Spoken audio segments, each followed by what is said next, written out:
No problem if we have 1 John 5:7, which explicitly defines the Trinity. Give us the verse, and then should it be in or should it be out?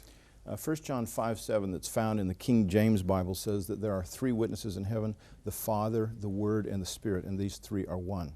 This is a verse that was added to the Bible in 1522 when Erasmus, who was the first publisher of any Greek New Testament, got pressure from the church to add this Trinitarian statement because it had been found in some Latin manuscripts.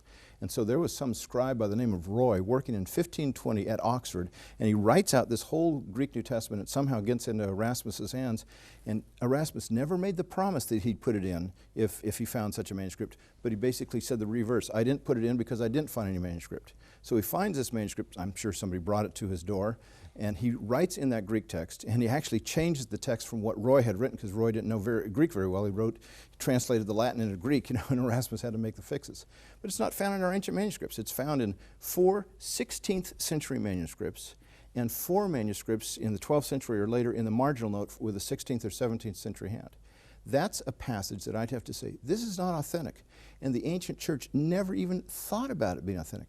Ehrman talks about this passage as if there's no way we could have ever come up with the doctrine of the Trinity without this, and therefore the Trinity is not true. But he knows what the church councils believed. He knows about the Council of Constantinople in 381 and the Council of Nicaea and all the rest of these, the Chalcedonian Creed in 451 that clearly affirmed the Trinity without having this verse even in existence. And if it had been in existence, they would have put that at the top of the stack. Oh, you bet they would. Yeah. Okay. So they were able to determine the Trinity. So for 1,500 years, you stack up all the documents and the copies that you had, and there's not one copy that's got that verse in it. Not one Greek copy, right.